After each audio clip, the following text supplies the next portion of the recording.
بسم اللہ الرحمن الرحیم الحمد للہ وکفا وسلام علی عباده الذین اصطفى اما بعد کنز القرآن کے معزز ناظرین و سامعین، السلام علیکم ورحمۃ اللہ وبرکاتہ۔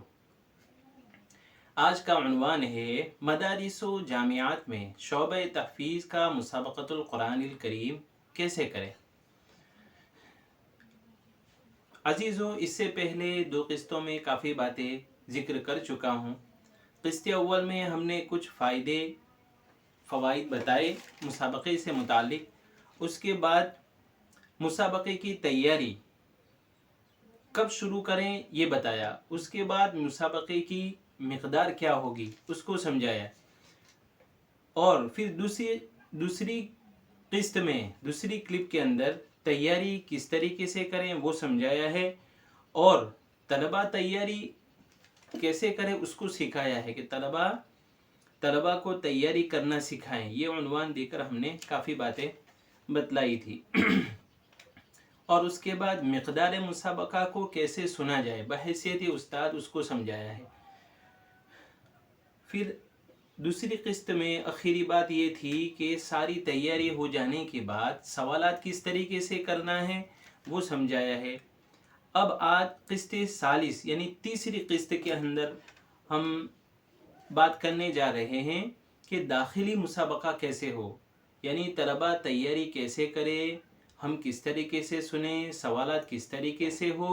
یہ ساری تیاری ہو چکی ہے۔ اب تیسری قسط کے اندر طالب علم تیار ہے، ہم بحیثیت استاد ہم تیار ہے۔ اب ہمیں داخلی مسابقہ کرنا ہے تو کیسے کرنا ہے اس کو سمجھا رہے ہیں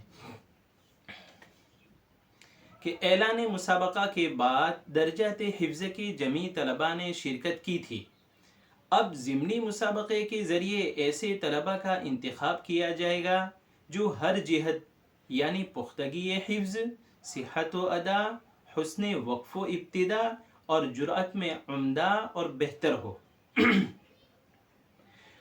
اس انتخاب کے لیے تمام درسگاہوں سے ہر فرع کے طلباء کا ایک شعبہ بنا کر ایک ممتحن جو سائل بھی ہو اور حکم بھی ہو، ایسے ممتحن کے ذریعے امتحان دلایا جائے۔ ضمنی مسابقے کے بعد نتائج مسابقہ کو تمام طلباء کے مابین سنایا جائے۔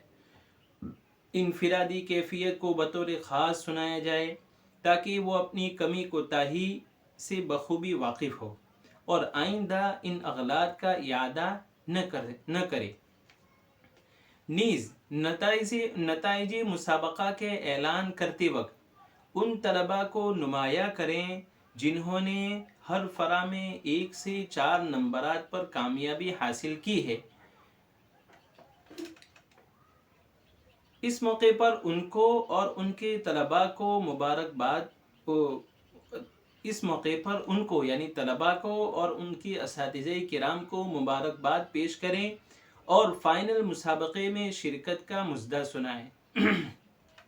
اسی طرح وہ طلباء جو معیار مسابقہ پر نہیں اتر آئے اور فائنل میں نہیں آ سکے، ایسے طلباء کو اس موقع پر مزید محنت کی طرف توجہ دلائیں اور حوصلہ افزائی کریں، کچھ تشجیعی کلمات کہیں اور کچھ نقدی انعام سے ان کو رخصت فرمائیں اور اپنے کام یعنی حفظ میں مشغول کر دیں۔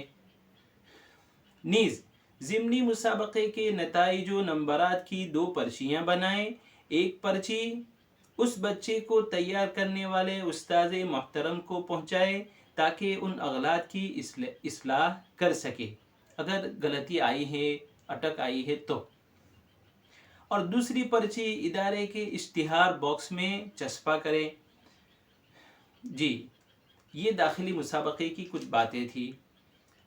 اب عنوان ہے کہ ضمنی مسابقے کے بعد سے فائنل مسابقے تک کا اشرہ، یعنی ہم نے پہلی قسط میں بات بتائی تھی کہ مسابقے کے اعلان کے بعد سے ضمنی مسابقے تک کا وقت جو بتلایا تھا وہ تقریباً 20 سے 25 دن بتلائے تھے، زیادہ سے زیادہ 30 دن۔ پھر داخلی مسابقے سے لے کر فائنل راؤنڈ تک کا جو ہم نے وقت بتایا تھا وہ ہفتہ اور عشرہ بتلایا تھا۔ تو یہ وہ عشرہ ہے جو داخلی مسابقے کے بعد سے فائنل مسابقے کے درمیان ہوتا ہے اس کی بات کرتے ہیں کہ پہلا کام ان 10 دنوں میں کرنے کا پہلا کام یہ کرنا ہے کہ فائنل میں شریک طلباء کا اب فائنل مسابقے تک سبق موقوف کر سکتے ہیں. نیز مقدار مسابقہ کے علاوہ مقدار کو سننا موقوف کر سکتے ہیں. دوسرا کام یہ کرنا ہے کہ فائنل میں شریک تمام طلباء کا عمومی و خصوصی نظام الاوقات بنانا ہے. عمومی کی ذمہ داری انتظامیہ کی ہوتی ہے. مثلا مشق کے لیے مائک کا انتظام کرنا، پورے عشرے رات کو دودھ نوشی کا انتظام کرنا، اور سونے سے پہلے گلے کی صفائی کے لیے گرم پانی کا انتظام کرنا وغیرہ وغیرہ. خصوصی نظام الاوقات میں سے حضرات اساتذہ کرام فائنل مسابقے میں شریک اپنے درجے کے طلباء کرام کی طرف خصوصی توجہ رکھے. مثلا مقدار مسابقہ کو سننے میں آواز کو متاثر ہونے سے بچائیں. مقدار مسابقہ کو حتی الامکان پورا اشرا از خود سنیں اور ہر طرح سنیں. قرآن میں دیکھ کر، بیٹھ کر سنیں، کھڑے سنیں، نماز میں سنیں وغیرہ وغیرہ. لیکن اس بات کا خیال رکھیں کہ مقدار مسابقہ کو سننے میں کسی بڑی سے بڑی اٹک و اغلاط پر تنبیہ نہ ہو جائے، بلکہ بڑے شفقت و محبت سے اٹک و اغلاط کی اصول کے مطابق اصلاح کرے. تیسرا کام یہ کرنا ہے کہ ضمنی مسابقے کے بعد سے فائنل مسابقے تک روزانہ 2 وقت فائنل مسابقے میں جس انداز سے پڑھنا ہے اس انداز سے خاموش ماحول میں مشق کروائیں.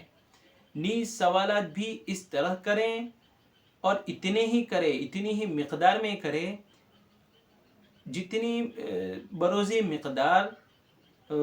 مقدار اس کو پڑھنا ہے، طالب علم کو پڑھنا ہے. نیز بروز مسابقہ غلطی جس انداز سے بتلائی جائے اس انداز سے بوقت مشق بتلانا چاہیے. دوستو، یہ آج کے لیے کچھ بھی طویل نہ ہو جائے اس لیے اتنی ہی بات رکھتے ہیں.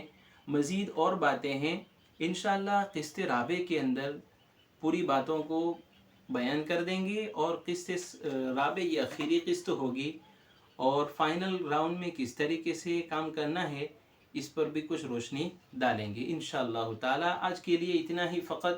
والسلام علیکم ورحمۃ اللہ وبرکاتہ.